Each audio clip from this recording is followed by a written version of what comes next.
आज NCERT class 11th का chapter number 7 है। चैप्टर नंबर 7 है इसमें संघवाद। इससे पहले 6 चैप्टर्स को कवर किया था हमने प्रीवियस वीडियोस में। आज 7 चैप्टर संघवाद के बारे में इस चैप्टर में पढ़ेंगे। संघवाद क्या होता है? संघवाद भारतीय संविधान के लिए इस व्यवस्था से संबंधित क्या प्रावधान दिए गए हैं, या केंद्र और राज्य के संबंध से जुड़े मुद्दे क्या हैं, विशेष किस्म की बनावट और ऐतिहासिक विशेषता वाले कुछ राज्यों के लिए निर्धारित विशिष्ट प्रावधान क्या हैं, संघवाद को लेकर के इसके बारे में आज चर्चा करेंगे। यहाँ पर एनसीईआरटी है क्लास 11th की, जिसमें सेकेंड पार्ट को कवर कर रहे हैं। उसका 7th चैप्टर है। ये भारत का 1947 का मैप गिवन है यहाँ पर।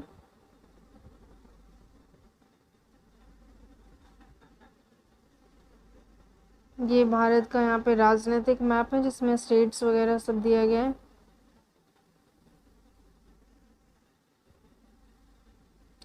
यहाँ है क्वेश्चन से, जैसे कि एनसीईआरटी ऑलवेज शो करती है संघवाद क्या है, तो उसके बारे में है। संघवाद क्या है? सोवियत संघ विश्व की एक महाशक्ति था। सोवियत संघ विश्व की महाशक्ति था। 1989 के बाद वह अनेक स्वतंत्र देशों में बट गया, यानी 1989 में सोवियत संघ का बंटवारा हो गया और इससे कई छोटे छोटे देश जो कि स्वतंत्र देश से अपने आप में एक अलग देश बन गए। इनमें से कुछ ने मिल करके स्वतंत्र राज्यों को राष्ट्रमंडल बना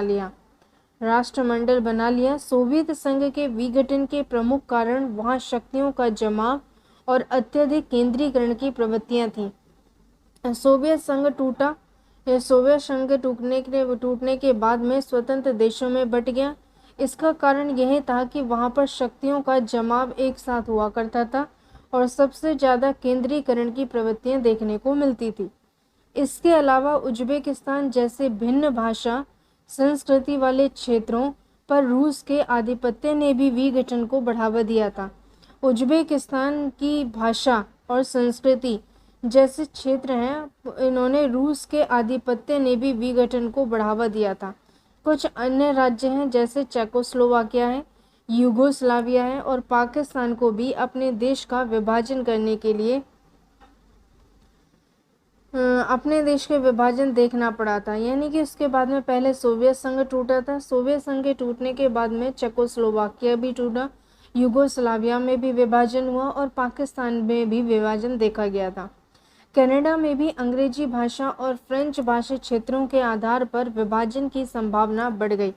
यानी कनाडा के अंदर अंग्रेजी भाषा ज़्यादा बोली जाती थी, फ्रेंच भाषा भी ज़्यादा थी। क्षेत्रों के आधार पर विभाजन की संभावना बढ़ गई थी, विभाजन किया गया था। भारत के लिए क्या यह महान उपलब्धि नहीं कि 1947 के दुखद विभाजन और स्वतंत्र राष्ट्र के रूप में पिछले 7 दशकों में वह अपना अखंड और स्वतंत्र अस्तित्व बनाए हुए था। 1947 में भारत बनकर के तैयार हुआ था, यानी भारत स्वतंत्र हुआ। 1947 के बाद में आखिर इस उपलब्धि का आधार क्या था? क्या हम कह सकते हैं कि इसका काफ़ी कुछ श्रेय भारतीय संविधान द्वारा अंगीकृत है, संघीय व्यवस्था को जाता है। ऊपर जिन देशों का उल्लेख किया गया है वे सभी संघीय राज्य थे। सोवियत संघ के बारे में बताया, संघीय राज्य था। चेकोस्लोवाकिया के बारे में बताया, यूगोस्लाविया के बारे में बताया, पाकिस्तान के बारे में बात हुई है, कनाडा के बारे में बात हुई है।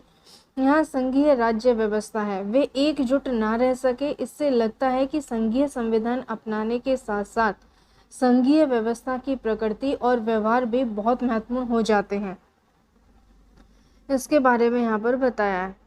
वेस्ट इंडीज़ में अगर देखें हम संघवाद क्या चीज़ है, कि अपनी वेस्ट इंडीज़ की क्रिकेट टीम के बारे में सुना होगा, लेकिन क्या वेस्ट इंडीज़ नाम का कोई देश भी है? भारत की ही तरह वेस्ट इंडीज़ भी अंग्रेजों का उपनिवेश था। 1958 से वेस्ट इंडीज़ संघ यानी फेडरेशन ऑफ वेस्ट इंडीज़ का जन्म हुआ था। इसकी केंद्रीय सरकार कमजोर थी, लेकिन प्रत्येक संघीय इकाई की अपनी स्वतंत्र अर्थव्यवस्था थी।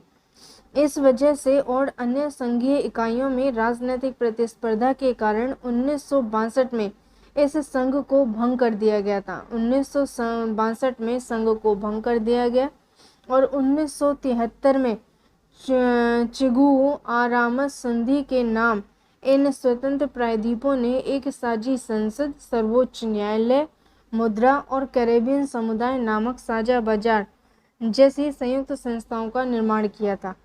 कैरेबियन समुदाय की एक साझी कार्यपालिका भी है और सदस्य देशों को सरकार के प्रावधान उस कार्यपालिका के सदस्य हैं। इस प्रकार वहाँ की इकाइयाँ ना तो एक देश के रूप में रह सकी हैं और न ही वे अलग अलग रह सकी हैं। भारतीय भूभाग एक महाद्वीप की तरह विशाल और अनेक विविधताओं से भरा है। भारतीय हमने क्लास 6 के चैप्टर नंबर 1 में भी पढ़ा था। भारत विविधताओं वाला देश है। कई तरह की विविधताएं भारत में पाई जाती हैं। यहाँ 20 प्रमुख और सैकड़ों अन्य छोटी भाषाएं हैं। 20 तो प्रमुख भाषाएं जो भारत में बोली जाती हैं और कुछ अन्य छोटी भाषाएं हैं जो भारत में बोली जाती हैं। यहाँ अनेक धर्मों को मानने वाले लोग का निवास करते हैं, यानी अलग अलग धर्म के लोग भी भारत में हैं। देश के विभिन्न भागों में करोड़ों आदिवासी निवास करते हैं। इन विविधताओं के बावजूद हम एक साझी जमीन पर रहते हैं। हमारा एक साझा इतिहास है, खासकर उन दिनों का जब हम आज़ादी की लड़ाई लड़ रहे थे। हमारे बीच दूसरी कई समानताएं हैं और इसी कारण हमारे राष्ट्र नेताओं ने भारत को विविधता में एकता के रूप में परिभाषित भी किया। कभी कभार इसे विविधताओं के साथ एकता की संज्ञा भी दी जाती है। विविधताओं के साथ एकता की संज्ञा दी जाती है। संघवाद में कोई ऐसे निश्चित और कठोर सिद्धांत नहीं होते जो प्रत्येक ऐतिहासिक परिस्थिति के में समान रूप से लागू हों, लेकिन शासन के सिद्धांत के रूप में संघवाद विभिन्न परिस्थितियों में भिन्न भिन्न स्वरूप ग्रहण करता है। अगर देखें हम, संघीय राज्य की शुरुआत अमेरिका से हुई थी। संघीय राज्य की शुरुआत कहाँ से हुई? अमेरिका से। लेकिन वह जर्मनी और भारतीय संघवाद से दोनों तरीके से अलग है। जर्मनी से भी अलग है संघीय संविधान अमेरिका का संघीय राज्य, और भारतीय संघवाद से भी अलग है। फिर भी संघवाद की कुछ मूल अवधारणाएं और विचार हैं जो कि अवश्य देखनी चाहिए यहाँ पे। इसके बारे में कि निश्चित रूप से संघवाद एक संस्थागत प्रणाली है। संघवाद एक संस्थागत प्रणाली है जो दो प्रकार की राजनीतिक व्यवस्था को समाहित करती है और इसमें एक प्रांतीय स्तर की होती है और दूसरी केंद्रीय स्तर की होती है। प्रत्येक सरकार अपने क्षेत्र में स्वायत्त होती है। प्रत्येक सरकार अपने क्षेत्र में स्वायत्त होती है। कुछ संघीय देशों में दोहरी नागरिकता की व्यवस्था होती है, पर भारत में इकहरी नागरिकता है। इस प्रकार लोगों की दोहरी पहचान और निष्ठाएं होती हैं। वे अपने क्षेत्र के भी होते हैं और राष्ट्र के भी होते हैं, राष्ट्र के भी हैं। जैसे हमसे कोई गुजराती या झारखंडी होने के साथ साथ भारतीय भी होता है। प्रत्येक स्तर की बात करें तो राजनीतिक व्यवस्था की कुछ विशिष्ट शक्तियाँ जैसे उत्तरदायित्व है, उत्तरदायित्व होते हैं, वहाँ एक अलग सरकार भी होती है। अब दोहरे शासन की विस्तृत रूपरेखा अमूमन एक लिखित संविधान की मौजूदगी में होती है। यह संविधान सर्वोच्च होता है और दोनों सरकारों की शक्तियों का स्रोत भी होता है। राष्ट्रीय महत्व के विषयों के बारे में बात करें तो प्रतिरक्षा और मुद्रा का उत्तरदायित्व संघीय केंद्रीय सरकार का होता है। क्षेत्रीय और स्थानीय महत्व के विषयों पर प्रांतीय राज्य सरकार जवाबदेह होती हैं। इसी के बारे में है कि केंद्र और राज्यों के मध्य किसी टकराव को रोकने के लिए एक स्वतंत्र न्यायपालिका भी होती है और जो संघर्षों का समाधान करती है, और न्यायपालिका को केंद्रीय सरकार और राज्य के बीच शक्तियों का बंटवारा के संबंध में कदम उठाने को कहा गया है। कानूनी विवादों को हल करने का अधिकार दिया गया है। संघवाद के वास्तविक कामकाज का निर्धारण राजनीति, संस्कृति, विचारधारा और इतिहास के वास्तविकताओं से होता है।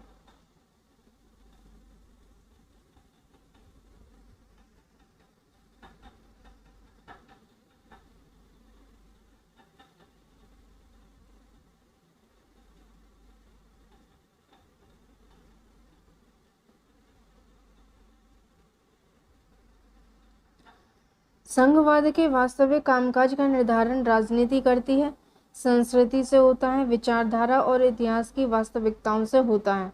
आपसी विश्वास है, सहयोग है, सम्मान है, संयम है, से यहाँ पे संस्कृति हो, संघवाद का कामकाज आसानी से चलता है। राजनीतिक दलों के व्यवहार से भी यह तय होता है कि संविधान किस रास्ते चलेगा। यदि कोई एक इकाई, प्रांत, भाषाई समुदाय या विचारधारा पूरे संघ पर हावी हो जाए तो दबदबा कायम करने वाली ताकत के साथ जो इकाइयां या लोग नहीं हैं उनमें विरोध पनपता है। ऐसी स्थिति में ये नाराज इकाइयां अपने अलग अलग होने की मांग उठा सकती हैं। नौबत गृह युद्ध तक की आ सकती है। बहुत से देशों को इस अनुभव से गुजरना पड़ेगा। ये पॉम्पलेट यहाँ पे दिया है जो न्यूज़पेपर की कटिंग है।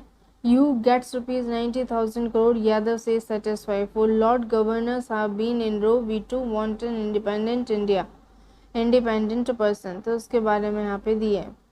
नाइजीरिया में संघवाद कैसे काम करता है। यदि किसी देश में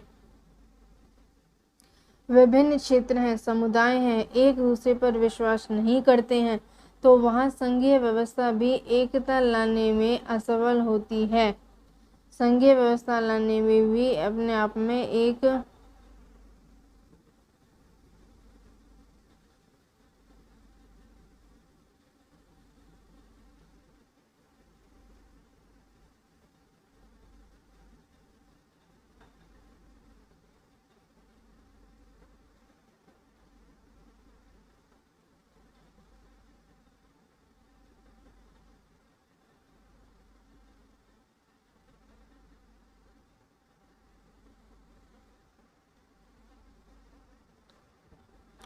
उन्नीस सौ 14 की बात है कि तक जब नाइजीरिया और दक्षिण नाइजीरिया ब्रिटेन के 2 उपनिवेश थे तो 1950 में इबादान संवैधानिक सम्मेलन में नाइजीरिया के नेताओं ने एक संघीय संविधान बनाने का निर्णय लिया था।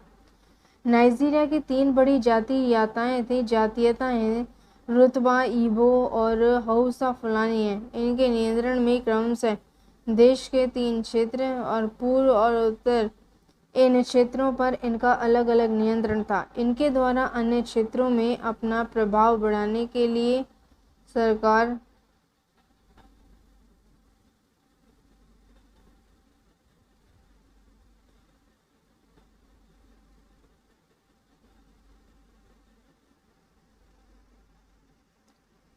इसके नियंत्रण में क्रमशः देश के 3 क्षेत्र हैं, पश्चिम, पूर्व और उत्तर। इन क्षेत्रों पर इनका अपना अपना नियंत्रण था। इनके द्वारा अन्य क्षेत्रों में अपना प्रभाव बढ़ाने के प्रयास से भय और संघर्ष का माहौल बना हुआ था। इससे वहां एक सैनिक शासन की स्थापना हुई और 1960 के संविधान में केंद्र और प्रांतीय सरकारें संयुक्त रूप से नाइजीरिया की पुलिस का नियंत्रण करती थीं।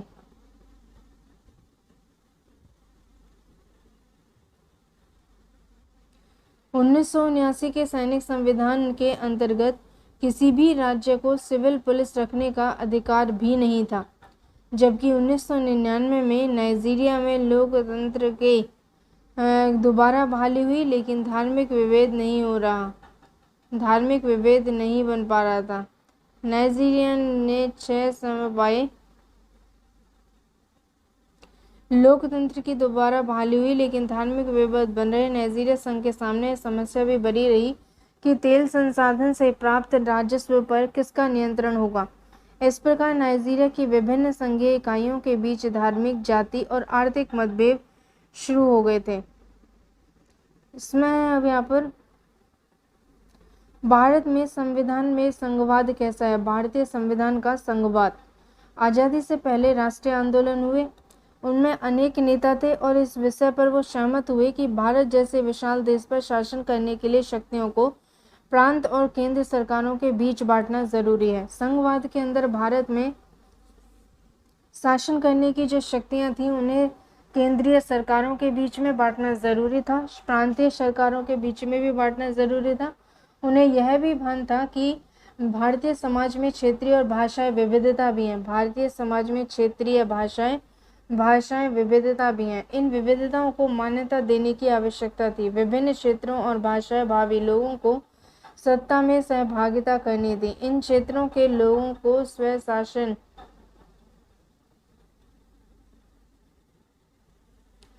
का अवसर मिलना चाहिए था। अगर हमारी मंशा लोकतांत्रिक शासन स्थापित करने की थी तो इन बातों को लागू करना अपरिहार्य था। प्रश्न केवल यह था कि क्षेत्रीय सरकारों को इतना अधिकार प्रदान किया जाए कि मुस्लिम लीग द्वारा मुसलमानों को ज़्यादा प्रतिनिधित्व देने के लिए आंदोलन हो। आंदोलन के परिप्रेक्ष्य में विभाजन के पूर्व एक समझौता फॉर्मूले पर चर्चा की जाए।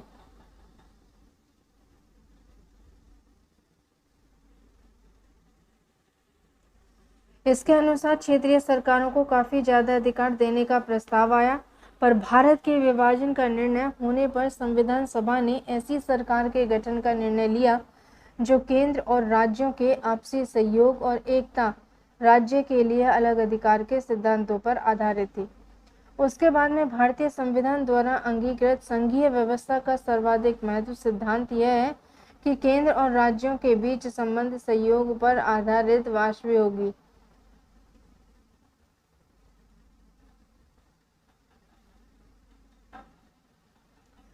मिसाल के तौर पर अगर हम देखें तो इस बात से वाकिफ हैं कि भारत के संविधान के अंग्रेजी संस्करण में फेडरेशन शब्द का नहीं बल्कि यूनियन शब्द का प्रयोग किया गया है, जबकि हिंदी भाषा में फेडरेशन और यूनियन के लिए ही संघ शब्द का प्रयोग होता है। लेकिन संविधान भारत का इन शब्दों में वर्णन करता है। जैसे अनुच्छेद 1 में भारत का संविधान कहता है कि भारत अर्थात इंडिया राज्यों का संघ यानी कि यूनियन होगा। आर्टिकल 2 में कहता है राज्य और उनके राज्य क्षेत्र वे होंगे जो पहली अनुसूची में विनिविष्ट थे।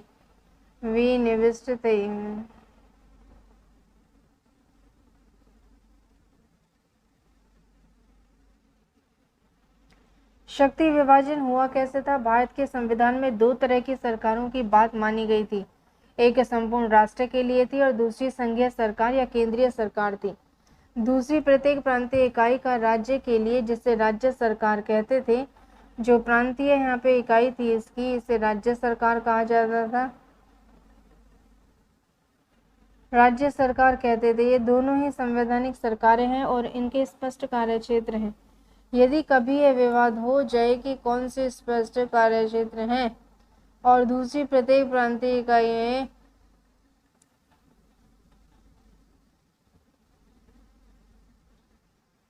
संवैधानिक सरकारें हैं और इनकी स्पष्ट कार्यक्षेत्र हैं, यदि कभी यह विवाद हो जाए कि कौन सी शक्तियां केंद्र के पास हैं और कौन सी राज्य के पास है, तो इसका निर्णय न्यायपालिका संवैधानिक प्रावधानों के अनुसार करेगी। संविधान इस बात की स्पष्ट व्याख्या व्यवस्था करता है कि कौन कौन सी शक्तियां केवल केंद्र सरकार को प्राप्त होंगी और कौन कौन सी केवल राज्य को प्राप्त होंगी। अब यही चीज इसमें बताइए।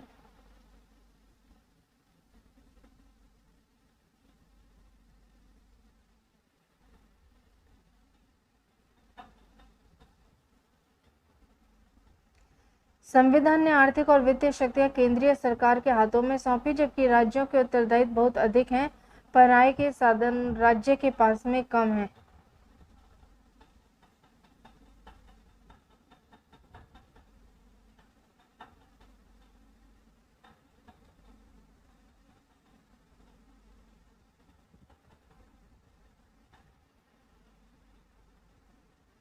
बात आती है भारत के संविधान के बारे में।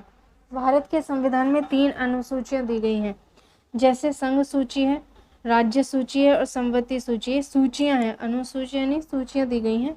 संघ सूची, राज्य सूची, संवृत्ति सूची। संघ सूची उसे कहा जाता है जिसमें केवल संघ से रिलेटेड कुछ यहाँ पे विषय आते हैं, जैसे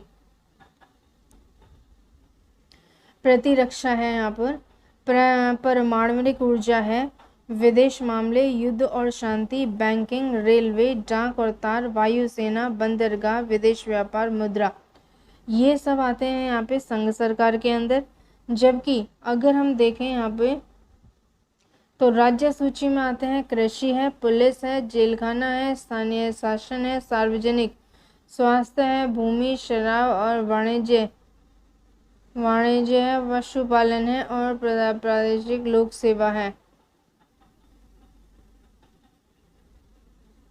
संवर्धित सूची के अंदर वे विषय शामिल हैं जिसमें राज्य और संघ सूची दोनों मिलकर के काम करती है, जैसे शिक्षा हो गया, कृषि भूमि के अतिरिक्त किसी अन्य संपदा का हस्तांतरण हो गया, वन हो गए, मजबूत मजदूर संग हो गया, किसानों में गिरावट आ गई और गोद लेना का उत्तराधिकार भी यहाँ पे मिल गया है। अवशिष्ट शक्तियाँ वे शक्तियाँ होती हैं जो सभी मामले शामिल हैं जिनका उल्लेख किसी भी सूची में नहीं हुआ है। साइबर कानून कहता है कि इन विषयों पर केवल केंद्रीय विधायिका ही कानून बना सकती है।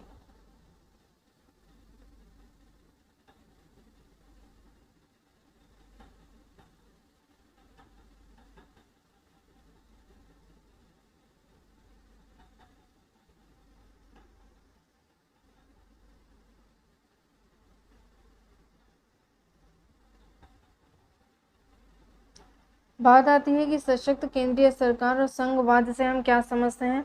माना जाता है कि भारतीय संविधान द्वारा एक सशक्त केंद्रीय सरकार की स्थापना की गई थी।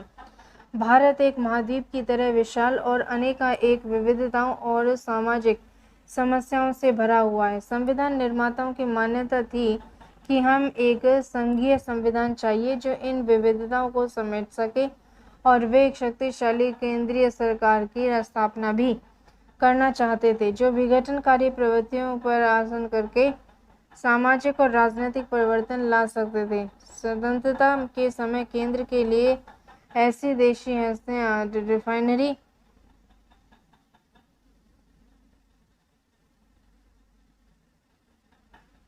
आवश्यकता थी, क्योंकि यह देश में न केवल ब्रिटिश सरकार द्वारा पारित थी बल्कि इनकी और भी रियासतें जिनका ये तो ना पुराने प्रांतों के विलय या नए प्रांतों के रूप में गठन होना चाहिए था।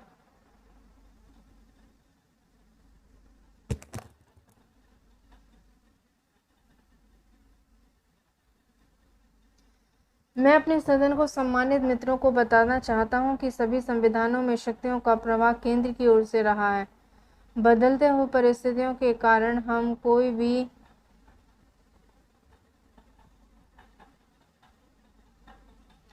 राष्ट्र राज्य, चाहे वह एकात्मक हो या संघात्मक, पुलिस राज्य में लोक कल्याण के रूप में बन गए हैं और देश की आर्थिक खुशहाली का अंतिम वर्जन इसमें आ जाएगा। देश की आर्थिक खुशहाली का अंतिम उत्तरदायित्व केंद्र सरकार का हो गया है। टी कृष्णमाचारी जी इन्होंने कुछ यहाँ पे बात कही है। सोर्सेस कहाँ से लिए हैं ये। देश की एकता बनाए रखने के लिए साथ साथ अमेरिकी संविधान यह भी छोड़ देता है, परंतु आर्थिक समस्याओं और सामाजिक समस्याओं का समाधान एक शक्तिशाली केंद्रीय और आर्थिक ऐसा करने से राज्यों को सहयोग भी प्राप्त होता है। गरीबी, निरक्षरता है, आर्थिक असमानता है और यहाँ पर कुछ ऐसी समस्याएं थी जिनके समाधान के लिए नियोजन और समन्वय बहुत जरूरी था। इस प्रकार राष्ट्रीय एकता और विकास की चिंताओं ने अरविंद संविधान निर्माताओं को एक सशक्त केंद्रीय सरकार बनाने की प्रेरणा भी यहाँ पे दी है।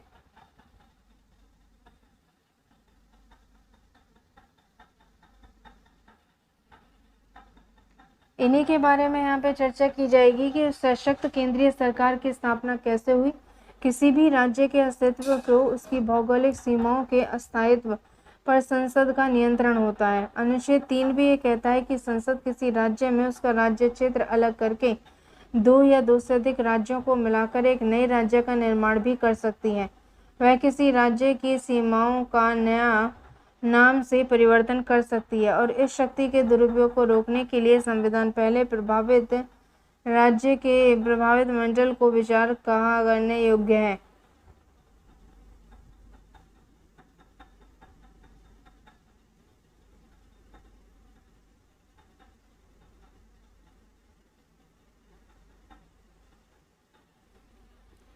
बात आती है संविधान में केंद्र को अत्यंत शक्तिशाली बनाने वाले कुछ आपातकालीन प्रावधान भी थे जो लागू होने पर हमारी संघीय व्यवस्था को एक अत्यधिक केंद्रीकृत व्यवस्था में बदल देते हैं। जैसे आपातकाल के दौरान शक्तियां कानूनी रूप से केंद्रीकृत हो जाती हैं। आपातकाल के दौरान शक्तियां कानूनी रूप से केंद्रीकृत हो जाती हैं और संसद को वह शक्ति भी प्राप्त हो जाती है कि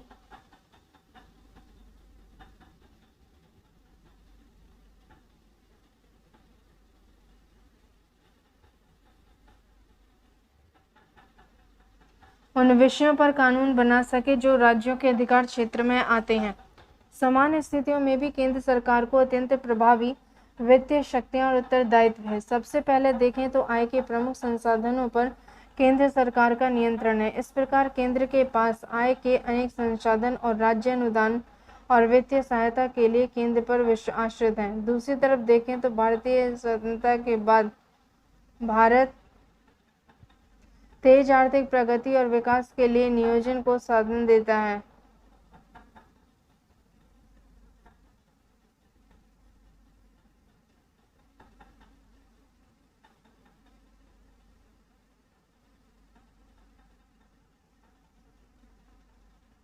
केंद्र सरकार अपने विशेष अधिकार का प्रयोग राज्यों को अनुदान और ऋण देती है, जबकि आर्थिक संसाधनों का यह वितरण असंतुलित माना जाता है। सरकार पर अक्सर यह आरोप लगाया जाता है कि वह विरोधी दलों द्वारा शासित राज्यों के प्रति भेदभावपूर्ण रवैया अपनाती है। देश की हम लोग आगे पढ़ेंगे तो राज्य के राज्यपाल को यह शक्ति प्राप्त है कि वह राज्य सरकार को हटाने और विधानसभा को भंग करने का राइट भी रखता है। सिफारिश राष्ट्रपति को भेज सकता है। इसके अतिरिक्त सामान्य परिस्थिति में भी राज्यों को यह शक्ति प्राप्त होती है। विधान यह है मंडल द्वारा पारित किसी विधेयक को राष्ट्रपति की स्वीकृति के लिए राष्ट्रपति इसमें केंद्र सरकार को यह अवसर मिल जाता है कि वह किसी राज्य को कानून निर्माण में देरी कर सके और यदि वह चाहे तो ऐसे विधेयकों की परीक्षा कर उन्हें निर्धारित भी किया जा सकता है। वीटो को प्रयोग लगाकर कैसी परिस्थिति आ सकती हैं जब केंद्र सरकार द्वारा चलाई जा रही पहले राज्यसभा की अनुमति लेना आवश्यक है, फिर संविधान सभा में साफ साफ कहना आवश्यक है और राज्य को सरकारी निर्देशों को प्रावधान इस स्पष्ट करता है कि अनुच्छेद 257 कहता है 257 का क्लॉज है कि प्रत्येक राज्य की कार्यपालिका शक्ति का इस प्रकार प्रयोग किया जाएगा जिसमें संघ की कार्यपालिक शक्ति का के प्रयोग में कोई अड़चन न हो और उस ऐसे निर्देश देने होंगे जो भारत सरकार को इस प्रायोजन के लिए आवश्यक प्रतीत करते हैं। कार्यपालिका से संबंधित अध्याय में देखा जाए तो हमारी प्रशासनिक व्यवस्था इकहरी है। अखिल भारतीय सेवाएं पूरे देश के लिए हैं और इसमें चयनित पदाधिकारी राज्यों के प्रशासन में कार्य करते हैं, जैसे जिलाधिकारी के रूप में कार्यरत हैं, भारतीय प्रशासनिक सेवा के अधिकारी हैं, पुलिस कमिश्नर के रूप में कार्यरत हैं। भारतीय पुलिस सेवा के अधिकारियों का केंद्र सरकार का नियंत्रण होता है। राज्य ना तो उनके विरुद्ध कोई अनुशासनात्मक कार्रवाई कर सकता है, न ही उन्हें सेवा से हटा सकता है।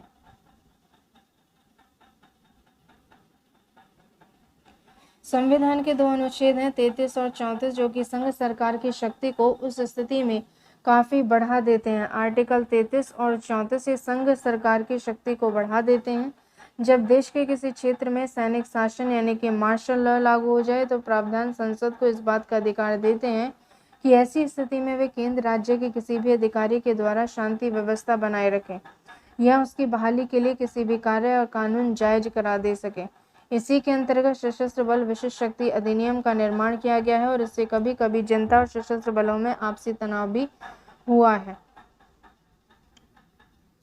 भारतीय संघीय व्यवस्था में तनाव है कि पिछले पृष्ठों में हमने पढ़ा कि संविधान ने केंद्र को बहुत अधिक शक्तियां प्रदान की है। संविधान ने केंद्र को काफी शक्तियां दी हैं, जबकि संविधान विभिन्न क्षेत्रों की अलग अलग पहचान को मान्यता देता है, लेकिन फिर भी वह केंद्र को ज्यादा शक्ति देता है। इस बार जब राज्य की पहचान के सिद्धांत को मान्यता मिल जाती है तो वह स्वाभाविक ही पूरे देश के शासन में अपने शासन के क्षेत्र में राज्य द्वारा ज्यादा शक्ति और भूमिका की मांग उठाता है। इसी कारण राज्य ज्यादा शक्ति की मांग करते हैं। समय समय पर राज्यों ने ज्यादा शक्ति और स्वायत्तता देने की मांग उठाई है। इससे केंद्र और राज्य के बीच में संघर्ष विवादों का जन्म होता है। केंद्र और राज्य अथवा भिन्न राज्यों के आपसी कानून विवादों का समाधान फिर न्यायपालिका करती है। लेकिन स्वायत्तता की मांग एक राजनीतिक सवाल है जो कि आपसी बातचीत द्वारा ही हल किया जा सकता है। केंद्र राज्य संबंध इस बारे में क्या कहते हैं? संविधान को मात्र एक फ्रेमवर्क या ढांचा कहा गया है। यह इस पर ईंट गारा सुर्खी चूना बढ़ाने का चढ़ाने का काम राजनीति की वास्तविकताओं द्वारा होता है, जैसे संविधान, संघवाद और राजनीतिक प्रक्रियाओं की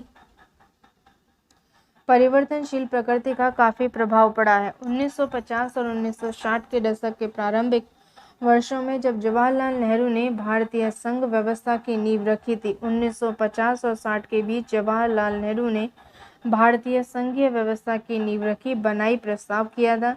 इस दौरान केंद्र और राज्यों में कांग्रेस का वर्चस्व था। नई राज्यों के गठन की मांग के अलावा केंद्र और राज्यों के बीच संबंध शांतिपूर्ण और सामान्य रहे।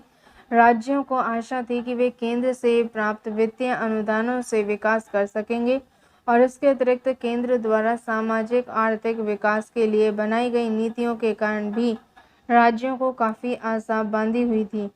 1960 के दशक के बीच में कांग्रेस के वर्चस्व में कुछ कमी आई और अनेक राज्यों में विरोधी दल सत्ता सामने आ गई।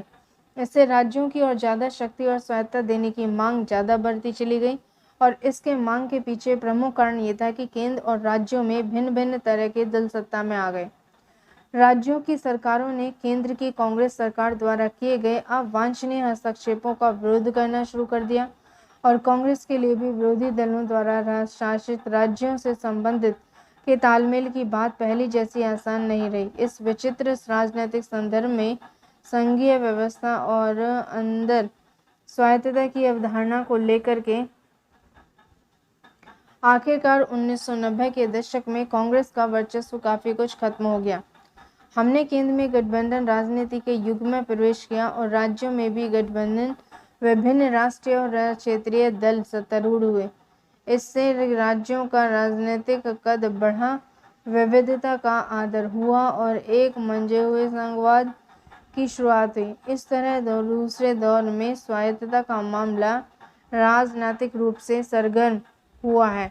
स्वायत्तता की मांग क्या कहती है कि समय समय पर जब जो अलग अलग राज्य हैं, राजनीतिक दल हैं, उन्होंने राज्यों को केंद्र के मुकाबले ज़्यादा स्वायत्तता देने की मांग उठाई थी, लेकिन राज्य और दलों के लिए स्वायत्तता को अलग अलग मतलब निकाला गया। जैसे कभी कभी इन मांगों के पीछे इच्छा होती थी कि शक्ति विभाजन को राज्यों के पक्ष में बदला जाए और राज्यों को ज़्यादा तथा महत्वपूर्ण अधिकार दिए जाए। समय समय पर अनेक राज्यों और दलों से स्वायत्तता की मांग भी की जाए और यहाँ पर था कि एक अन्य मांग यह है कि राज्यों के पास आय के स्वतंत्र साधन होने चाहिए ताकि संसाधनों पर उनका ज़्यादा नियंत्रण होना चाहिए। इस वित्तीय स्वायत्तता भी इसे कहते हैं। 1977 में पश्चिम बंगाल की वामपंथी सरकार ने केंद्र राज्य संबंधों को पुनर्भाषित करने के लिए एक दस्तावेज प्रकाशित किया था। संविधान और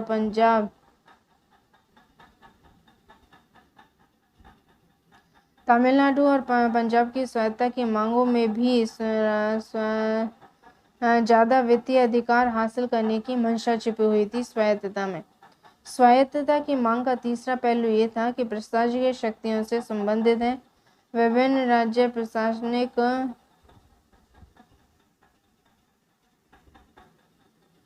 शक्तियों से संबंधित है। विभिन्न राज्य प्रशासनिक तंत्र पर केंद्रीय नियंत्रण से नाराज भी होते हैं। इसके अतिरिक्त स्वायत्तता की मांग सांस्कृतिक और भाषाई मुद्दों से जुड़ी हुई थी जो हो सकती है। तमिलनाडु में हिंदी के वर्चस्व का विरोध और पंजाब में पंजाबी भाषा और संस्कृति के प्रोत्साहन की मांग इसके कुछ उदाहरण हुए थे। कुछ राज्य ऐसा महसूस करते थे कि हिंदी भाषी क्षेत्रों का अन्य क्षेत्रों पर वर्चस्व है। दरअसल 1960 के दशक में तो कुछ राज्यों में हिंदी को लागू करने के विरोध में आंदोलन भी हुए थे। राज्यपाल की क्या भूमिका है और राष्ट्रपति का शासन का क्या मतलब है संघवाद के लिए? कि राज्यपाल भूमिका केंद्र और राज्यों के बीच हमेशा ही विवाद का विषय रही है। राज्यपाल निर्वाचित पदाधिकारी नहीं होता और अधिकतर राज्यपाल सेवानिवृत्त सैन्य अधिकारी, लोक सेवक या राजनीतिक होते हैं। फिर भी राज्यपाल की नियुक्ति केंद्र सरकार द्वारा की जाती है। राज्यपाल के फैसलों को अक्सर राज्य सरकार के कार्यों में केंद्र सरकार के हस्तक्षेप के रूप में देखा जाता है और जब तक और राज्य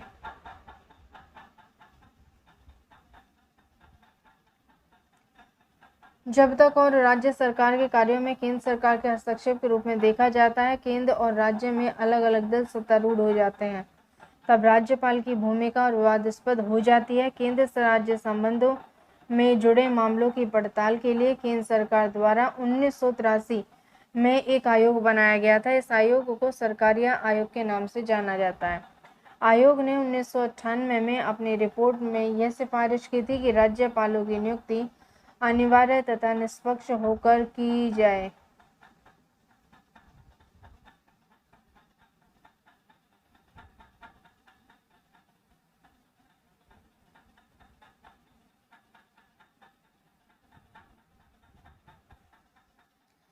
एक और कारण ये था कि राज्यपालों की शक्ति और भूमिका विवादास्पद हो जाती है। संविधान के सर्वाधिक विवादास्पद प्रावधानों में से अनुच्छेद 356 है।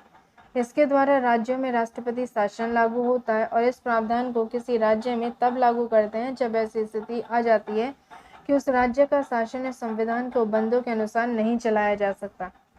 अब देखें तो हम संघीय सरकार राज्य सरकार का अधिग्रहण कर लेती है। इस विषय पर राष्ट्रपति द्वारा जारी उद्घोषणा को संसद की स्वीकृति प्राप्त जरूर होती है, लेकिन राष्ट्रपति शासन को अधिकतम 3 वर्षों तक बढ़ाया जा सकता है।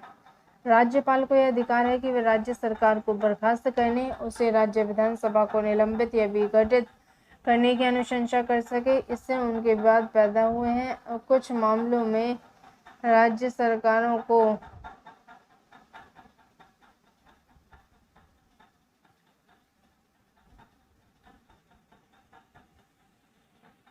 अनेक राज्यों में बहुमत की परीक्षा के बिना ही सरकार को बर्खास्त कर दिया जाता है। कुछ मामले सर्वोच्च न्यायालय में भी गए और सर्वोच्च न्यायालय ने फैसला दिया कि राष्ट्रपति शासन लागू करने के निर्णय की संवैधानिकता की जांच पड़ताल या न्यायालय कर सकता है। 1967 में देखें तो अनुच्छेद 356 का अत्यंत सीमित प्रयोग किया गया। 1967 के बाद अनेक राज्यों में गैर कांग्रेसी सरकारें बनी और केंद्र में सत्ता कांग्रेस के पास रही। केंद्र ने अनेक अवसरों पर इसका प्रयोग राज्य सरकारों को बर्खास्त करके किया था। उसने राज्यपाल के माध्यम से बहुमत दल या गठबंधन को सत्तारूढ़ होने से रोका गया। उदाहरण के लिए देखें तो सन 1980 के दशक में केंद्रीय सरकार ने आंध्र प्रदेश और जम्मू कश्मीर की निर्वाचित सरकारों को बर्खास्त किया था। नवीन राज्यों की भी वहाँ पे मांग उठाई गई थी कि हमारी संघीय व्यवस्था में नवीन राज्यों के गठन की मांग को लेकर भी बात हुई। इसमें 1956 में कुछ राज्यों का पुनर्गठन किया गया जो भाषा के आधार पर था, जिसमें 1960 में गुजरात महाराष्ट्र का गठन हुआ। 1966 में पंजाब और हरियाणा बनकर के तैयार हुआ, जबकि बाद में पूर्वोत्तर के राज्यों का पुनर्गठन किया गया। नए राज्य जैसे मणिपुर, त्रिपुरा, मेघालय, मिजोरम, अरुणाचल प्रदेश आदि भी इसी में शामिल किए गए। बात यह थी कि नए राज्य बनाने की मांग को पूरा करने तथा अधिक प्रशासकीय सुविधा के लिए कुछ बड़े राज्यों का विधान 2000 से किया गया था। जैसे 2000 मध्य प्रदेश, उत्तर प्रदेश, बिहार को विभाजित कर 3 नए राज्य छत्तीसगढ़, उत्तराखंड, झारखंड बनाए गए। 2014 में आंध्र प्रदेश का विभाजन करके तेलंगाना राज्य का गठन किया गया। कुछ क्षेत्र भाषाई समूह अभी भी अलग राज्य के लिए संघर्ष कर रहे हैं, जैसे कि महाराष्ट्र में विदर्भ है। अंतर्राष्ट्रीय विवाद भी हुआ था कि जब एक और राज्य अधिक स्वायत्तता आय के स्रोतों पर अपनी हिस्सेदारी के सवालों पर केंद्र सरकार ने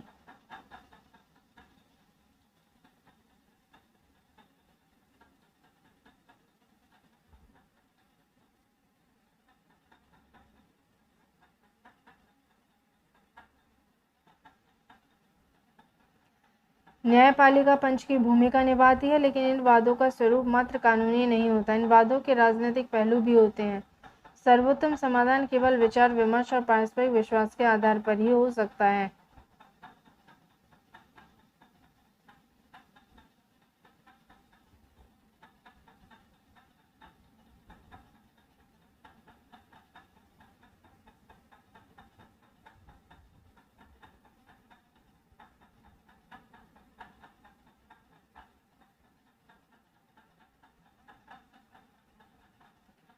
उसके बाद में महाराष्ट्र और कर्नाटक के बीच में बेलगाम को लेकर यहाँ पे विवाद हुआ। मणिपुर नागालैंड के बीच में सीमा विवाद हुआ। पंजाब से हरियाणा को लेकर उनके बीच में सीमावर्ती क्षेत्रों को लेकर बल्कि राजधानी चंडीगढ़ को लेकर के विवाद हुआ। चंडीगढ़ इन दोनों राज्यों की राजधानी है। 1985 में तत्कालीन प्रधानमंत्री थे राजीव गांधी की पंजाब के नेताओं ने इस विषय पर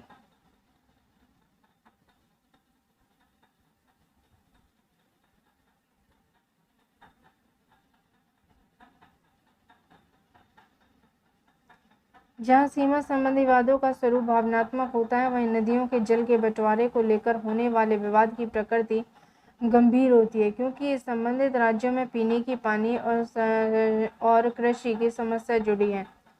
आपने कावेरी जल विवाद के बारे में सुना होगा। तमिलनाडु और कर्नाटक के बीच में एक प्रमुख नदी है।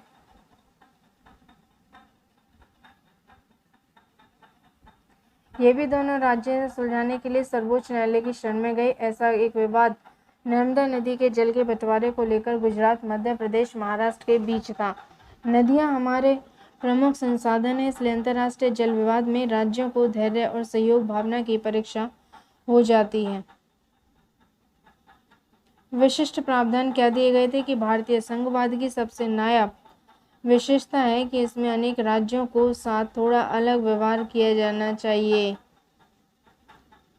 विधायिका का अध्ययन करते समय पढ़ा कि प्रत्येक राज्य का आकार, जनसंख्या भिन्न भिन्न होने के कारण उन्हें राज्यसभा में असमान प्रतिनिधित्व प्रदान किया गया है। यहाँ छोटे से छोटे राज्य को भी न्यूनतम प्रतिनिधित्व से प्रदान किया गया था। वहीं इस व्यवस्था से यह भी सुनिश्चित किया गया है कि बड़े राज्य से छोटे छोटे राज्य को भी न्यूनतम प्रतिनिधित्व अवश्य प्रदान किया जाए। वहीं इस छोटे से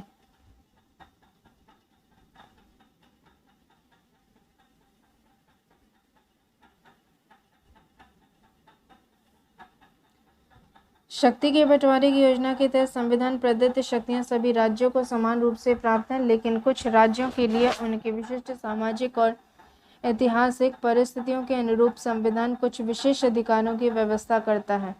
जैसे अधिकतर प्रावधान पूर्वोत्तर के राज्य असम, नागालैंड, अरुणाचल प्रदेश, मिजोरम के लिए हैं, जहां विशिष्ट इतिहास और संस्कृति वाली जनजातीय बहुल जनसंख्या निवास करती है। यहाँ ये निवासी अपनी संस्कृति और इतिहास को बनाए रखना चाहते हैं। इस क्षेत्र के कुछ भागों में अलगाववाद और सशस्त्र विद्रोह को रोकने के लिए नहीं है।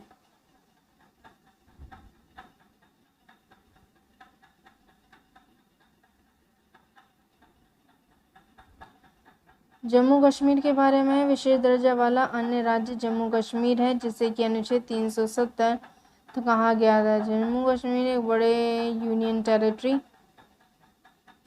रजवाड़ों में से एक था, जिसके पास भारत पाकिस्तान से जुड़ने या फिर स्वतंत्र रहने का विकल्प था। परंतु स्वतंत्रता प्राप्ति के कुछ पश्चात अक्टूबर 1947 में पाकिस्तान ने अपनी ओर से कश्मीर पर कब्जा करने के लिए कबायली घुसपैठिए भेजे। इसलिए महाराजा हरि सिंह को भारत में मदद लेने के लिए मजबूर किया और वे भारतीय संघ में शामिल हो गए। पश्चिमी और पूर्वी भागों के लिए कई मुस्लिम बहुल क्षेत्र पाकिस्तान में मिल गए, लेकिन जम्मू कश्मीर एक अपवाद था। इन परिस्थितियों के अंतर्गत संविधान द्वारा उसे बहुत अधिक स्वायत्तता दी गई, लेकिन 370 के अनुसार संघ और संवर्ती सूची में उल्लेखित मामलों में कोई भी कानून बनाने के लिए राज्य की सहमति की आवश्यकता थी। यह अन्य राज्यों की स्थिति से भिन्न था। दूसरे राज्यों के मामले में शक्तियों का बंटवारा जैसे 3 सूचियों में दिया गया था, स्वायत्त लागू होता है। जम्मू और कश्मीर के मामले में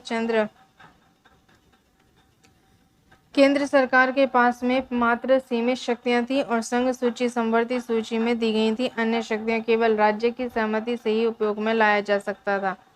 इसने जम्मू कश्मीर राज्य को और अधिक स्वायत्तता प्रदान की। पहले एक संवैधानिक प्रावधान था जो राष्ट्रपति को राज्य सरकार की सहमति से स्पष्ट हुआ।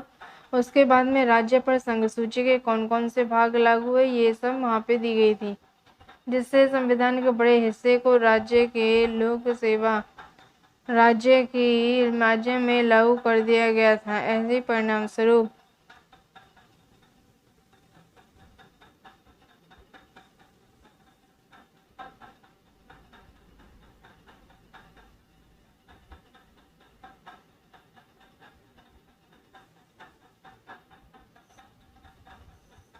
राष्ट्रपति जी ने भी जम्मू कश्मीर की सरकार की सहमति से 2 संवैधानिक आदेश दिए थे, जिसमें संविधान के बड़े हिस्से को राज्य में लागू कर दिया गया और जम्मू कश्मीर का अलग संविधान और झंडा हुआ। संघ सूची के विषयों पर कानून बनाने की संसद की शक्ति को पूर्ण रूप से स्वीकार भी किया गया था। अन्य राज्य जम्मू कश्मीर में शेष भिन्नता ये थी कि जम्मू कश्मीर में राज्य की सहमति के बिना आंतरिक अशांति के कारण आपातकाल की घोषणा नहीं की जा सकती है। केंद्र सरकार राज्य में वित्तीय आपातकाल नहीं लगा सकती है और जम्मू कश्मीर में नीति निर्देशक सिद्धांत लागू नहीं होते हैं। भारतीय संविधान में संशोधन अनुच्छेद 368 के अंतर्गत जम्मू कश्मीर की सरकार की सहमति से ही लागू किया जाता है। आज भी देखें तो 370 के अंतर्गत दिया गया विशेष दर्जा अस्तित्व में नहीं है। जम्मू कश्मीर पुनर्गठन अधिनियम 2019 द्वारा राज्य को भी 2 केंद्र शासित प्रदेश असम और जम्मू और कश्मीर और लद्दाख में विभाजित कर दिया गया था और नई व्यवस्था 31 अक्टूबर 2019 से प्रभावी हो गई थी। निष्कर्ष संघवाद का यह निकलता है कि संघवाद एक इंद्रधनुष की भांति है, जो कि प्रत्येक रंग का अलग अस्तित्व होता है, लेकिन सभी रंग मिलकर एक सुंदर और सद्भावपूर्ण दृश्य उपस्थित करते हैं। संघीय व्यवस्था केंद्र और राज्यों के बीच संतुलन बनाए रखने का एक कठिन कार्य करती है। कोई भी कानूनी या सांस्थानिक फॉर्मूला संघीय व्यवस्था के सुचारू रूप से कार्य करने की गारंटी नहीं दे सकता। इसकी सफलता के लिए जनता और राजनीतिक प्रक्रिया को पारस्परिक विश्वास, सहनशीलता और सहयोग की भावना पर आधारित कुछ गुण, मूल्य और संस्कृति का विकास करना चाहिए। संघवाद एकता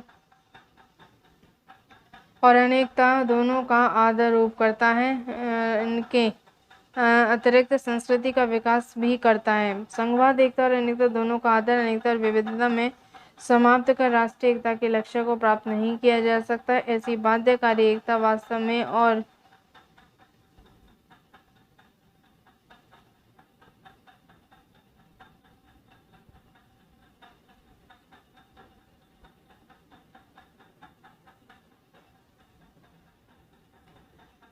सामाजिक संघर्ष अलगाव को जन्म देती है, जो अंत में एकता को नष्ट कर देते हैं। विभिन्नता और स्वायत्तता की मांगों के प्रति संवेदनशील उत्तरदायी राजनीतिक व्यवस्था ही सहयोगी संघवाद का एकमात्र आधार बताई गई है।